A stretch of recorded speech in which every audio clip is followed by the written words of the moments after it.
Everyone, কি অবস্থা তোমাদের সবার? আশা করি তোমরা সবাই ভালো আছো এবং তোমাদের প্রিপারেশন খুব ভালোভাবে নিচ্ছ। তোমরা অনেকেই সাজেশন চাইছিলা যে লাস্ট মুহূর্তে আসলে কীভাবে পড়বা। আমি মূলত কথা বলবো আজকে ঢাকা বিশ্ববিদ্যালয়ের সি ইউনিট, যেখানে আসলে যেভাবে পড়লে আসলে তোমার চান্স হবে। এখানে হচ্ছে এখন আসলে আর পরীক্ষার বেশি দিন নেই, মোটামুটি 1 মাসের মতো টাইম আছে। তো এই টাইমটাতে তোমাকে খুব ক্রুশিয়াল ভাবে প্রিপারেশনটা নিতে হবে, কারণ না হলে আসলে তোমার এটাই আসলে তোমার ডিপেন্ড করবে যে পরবর্তী লাইফে তোমার কি হতে চলেছে। তো এই মুহূর্তটা একটু তোমাকে সিরিয়াসনেস নিয়ে একটু পড়াশোনা করতে হবে, না হলে আসলে চান্স পাওয়া পসিবল হবে না। তো এইখানে কি করবা, তোমাদের সাবজেক্ট হচ্ছে 5টা থেকে কোশ্চেন আসবে। তো 5টা সাবজেক্ট তোমাকে খুব ভালো করেই পারতে হবে, না হলে আসলে এই জায়গায় চান্স পাওয়া একটা বিলাসিতার ব্যাপার। বাট তার মানে কি তোমরা এটা কোশ্চেনগুলো কি খুবই কঠিন হবে? না, এরকম কিছু না। কোশ্চেনগুলো খুব ইজি হবে। যারা বই পড়বে, ভালো করে পড়াশোনা করবে, তাদের জন্য অনেক ইজি হবে, কোশ্চেনটাও তো হার্ড হবে না।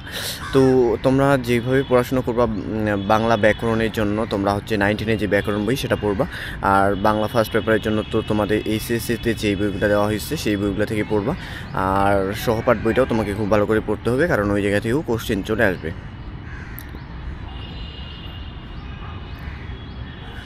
আর তোমাকে হচ্ছে ইংলিশের কথা যদি বলি, কমার্সে আসলে ইংলিশ থেকে ওইভাবে কোনো কোশ্চেন আসবে না, যার কারণে তোমাকে ইংলিশ ফার্স্ট পেপার বইটা ওইভাবে পড়তে হবে না। বাট পড়ে রাখাটাই বেটার, কারণ যদি একটা দুইটা চলে আসে তখন আসলে তুমি যেন সলভ করতে পারো। তার মানে তোমাকে একেবারে নতুন করে পড়ার দরকার নেই, তুমি ইন্টারমিডিয়েটে যা পড়ছো তা জাস্ট একটু রিভিশন দিয়ে রাখবা, এটাই। ইংলিশের জন্য এটাই। আর গ্রামারের জন্য যে কোনো একটা বই থেকে, বাজারে অনেক ধরনের গ্রামের বই পাওয়া যায়, অথবা তোমরা যারা কোচিংয়ে পড়তেছো, কোচিংয়ে যে বইগুলো দিচ্ছে, লেখার শিটগুলো দিচ্ছে, সেগুলো থেকেই পড়ে নিবা। অথবা আমি কয়েকটা বই বলতে পারি, যেমন ভোকাবুলারির জন্য তোমরা হচ্ছে সাইপ্রাস ভোকাবুলারি বা যে কোনো একটা ভোকাবুলারি পড়লেই হবে। সাইপ্রাস ভোকাবুলারি যে পড়তে হবে এরকম কিছু না। আর মুখস্থ পাঠের জন্য বাংলার বিষয়টা আমি স্কিপ করে ফেলছিলাম, সেটা হচ্ছে মুখস্থ পাঠ যে কোনো জায়গা থেকে পড়ে নিলেই হবে আর কি। এটা নিয়ে পেরে রাখার দরকার নেই। আর হিসাব বিজ্ঞানে যে টপিকগুলো বারবার আসতেছে সেই টপিকগুলো ধরে ধরে প্র্যাকটিস করবা।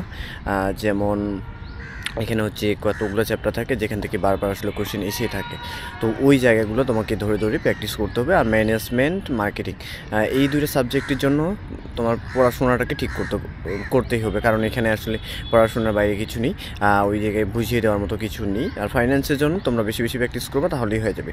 তো যারা হচ্ছে মার্কেটিং দাগাবা, তাদের আবার ফাইন্যান্স লাগাতে হবে না, তাদের জন্য একটা অ্যাডভান্টেজ এই জায়গাটায়। আর মার্কেটিং খুব ইজিলি দাগানো যায়।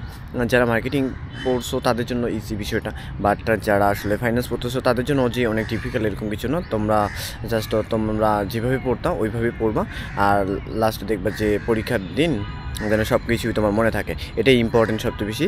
আর এই সময়টায় সুস্থ থাকবা, ভালো করে পড়াশোনা করবা, দিন শেষে দেখবা তুমি সফলতা হাসি আসবা।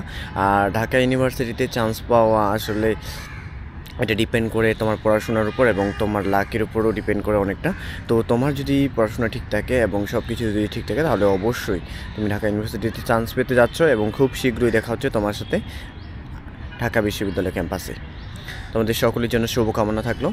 আর পড়াশোনাটাকে ঠিকভাবে করবা, নিজের প্রতি খেয়াল রাখবা, এতটুকুই।